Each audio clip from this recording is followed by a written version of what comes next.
Nostradamus की भविष्यवाणियों का इतिहास जितनी सटीकता और रोचकता से भरा हुआ है, उतना ही उनको समझना हमेशा से विद्वानों के लिए मुश्किल रहा है। उनको समझना मुश्किल क्यों रहा है, इसके दो मुख्य कारण मुझे समझ में आते हैं।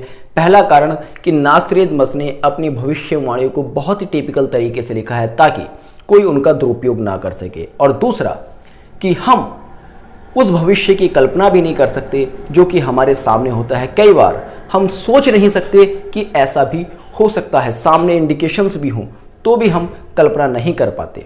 जैसा कि पिछली वीडियो में ही मैंने आपके साथ शेयर किया था किस तरह से नास्त्रेदमस ने 500 वर्ष पहले कोरोना की बहुत ही सटीकता के साथ भविष्यवाणी कर दी थी। पिछली वीडियो में मैंने नास्त्रेदमस के भविष्यवाणी के बारे में आपको बताया था। उन्होंने किस तरह से लिखा था कि रात्रि में सूर्योदय का भ्रम होगा, सूअर जैसे मुखौटा पहने लोग दिखाई देंगे। कभी किसी ने कल्पना की होगी कि कोई महामारी का ऐसा दौर आएगा जिसमें कि लोग सूअर का मुखौटा पहने दिखाई देंगे, जो कि हमने अभी मास्क पहना हुआ है। इस भविष्यवाणी का सेकंड पार्ट मैं आज आपके साथ शेयर करने वाला हूं, जिसमें कि नास्त्रेदमस भविष्य का एक और सूत्र देते हैं। पिछली वीडियो में हमने जाना किस तरह से नास्त्रेदमस ने 500 वर्ष पहले ही एक महामारी का प्रेडिक्शन दिया, जिसमें कि उन्होंने बताया कि सूअर जैसे मुखौटे वाले लोग दिखाई देंगे। अब आगे वो लिखते हैं, कोलाहल और चीख पुकारों के बीच आकाश में युद्ध शुरू हो जाएगा। इसमें ऐसे जानवर भाग लेंगे जो बेजुबान होकर भी आवाज करेंगे। कोलाहल और चीख पुकारों के बीच, ठीक है, युद्ध शुरू होगा इस महामारी के बाद, ऐसा इसमें इंडिकेशन है। मगर यह युद्ध किस तरह का होगा, किन लोगों के बीच में लड़ा जाएगा, उसको डिकोड करना यहां सबसे टिपिकल काम दिखता है। चीख पुकारों के बीच आकाश में युद्ध शुरू हो जाएगा।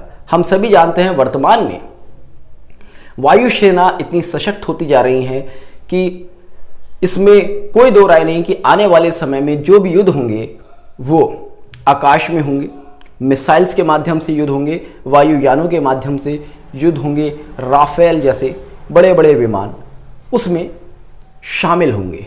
मगर जो आगे लिखा है, इसमें ऐसे जानवर भाग लेंगे जो बेजुबान होकर भी आवाज करेंगे। इसको समझना बहुत ही कठिन काम है। बेजुबान जानवर, पृथ्वी पर ऐसा कोई जानवर शायद नहीं है, कोई बड़ा जानवर जो कि बेजुबान हो। हर किसी की अपनी एक लैंग्वेज है, एक आवाज है, और आकाश में युद्ध शुरू होगा। इसके दो मुझे इंडिकेशन समझ में आते हैं। पहला तो जो वर्तमान में कोरोना महामारी चल रही है, शायद एक इसी का इंडिकेशन है, क्योंकि कोरोना का जो विषाणु है उसको हम में से कोई नहीं सुन सकता, उसकी क्या आवाज है, क्योंकि कुछ तो उसके भी इंडिकेशंस हैं।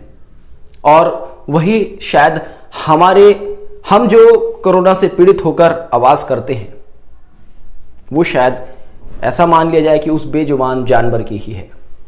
या फिर दूसरा इंडिकेशन मुझे समझ में आता है कि ये युद्ध हो सकता है एलियंस के द्वारा हो। शायद पृथ्वी पर अब जो आने वाला युद्ध हो उसमें किसी ना किसी तरह से एलियंस इन्वॉल्व हों, क्योंकि बेजुबान जानवर, हम तो इंसान हैं, हम अपने आप को इंसान ही कहते हैं।